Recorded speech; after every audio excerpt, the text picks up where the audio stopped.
Hey folks, it's just me again. I've been meaning to go on this rant for a while, for a couple of years now, and that is about who the Antichrist is. For years, people have been saying Obama's the Antichrist, Obama's the Antichrist. But personally, I believe there's only a 10% chance of Obama actually being the Antichrist. Based on some of the things that have been going on since he got into office. It wouldn't surprise me if he were the Antichrist, but also based on a lot of the things that I know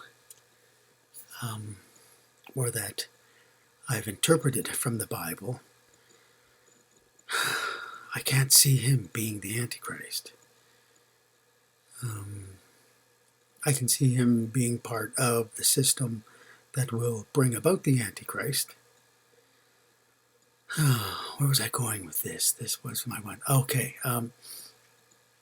If Obama actually is the Antichrist, if he does turn out to be the Antichrist, then in a way that would be a good thing in terms of the tribulation and the end times.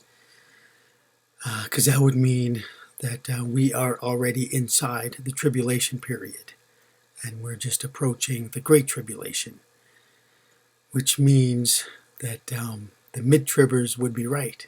So if Obama is the Antichrist, I feel that the tribulation would have started a few years back and that the rapture will happen sometime before the Great Tribulation, which means we're already about halfway through the tribulation, which means the rapture will happen.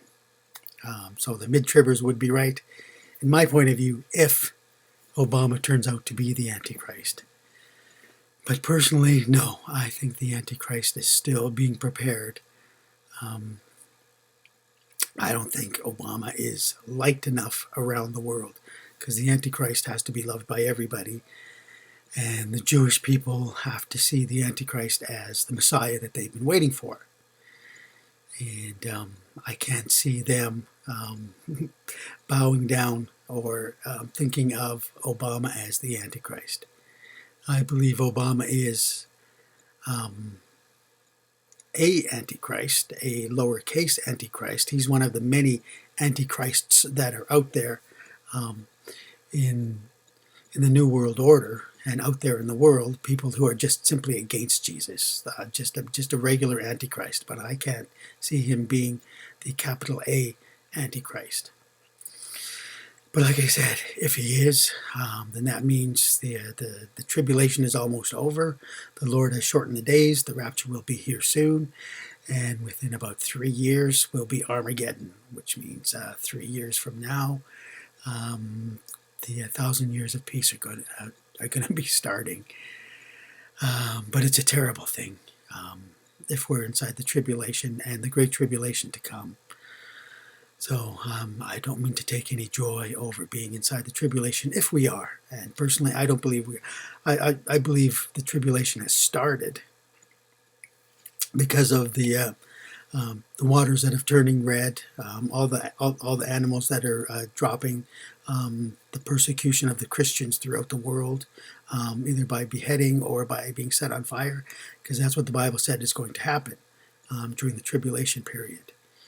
And so I believe we've started the tribulation period, but we're nowhere near the great tribulation. And the Antichrist himself, I believe, has not shown up on the global scene. But when he does, that's when the rapture happens. So anyway, that's just my rant. I can see how other believers can think Obama is the Antichrist, but I think a lot of that may be just personal feelings that they have about their political stance, their political position. Anyway, that's that. Personally, again, I don't mean to keep reiterating it. I don't think Obama is the Antichrist, but I think the Antichrist will be here soon. And when he does show up, that's when Jesus shows up too for the rapture to get us out of here. All you wise virgins. And also, one other thing in terms of the Antichrist rising and that particular timeline. How do I put this? It says before that there will be a great rebellion or a great falling away. That is, a lot of people are going to leave the Lord or leave the church. And I believe we've already witnessed that here on YouTube. Maybe not that particular event, but the start of that particular event. Because there's a lot of Christians that used to post on YouTube, especially during the Blood Moon Tetrad. But when the rapture didn't happen, they shut down their channels. They were just not there anymore. I don't know why. Maybe they were embarrassed. Maybe they felt ashamed. Maybe they did give up on the Lord. Hopefully not. But either way, we've all witnessed that a lot of channels have shut down because of that. Okay, that's it. Once again, take care, stay in prayer. We'll see you in Jesus' kingdom somewhere over there, or maybe even up in the air. Okay, remember, Jesus rules.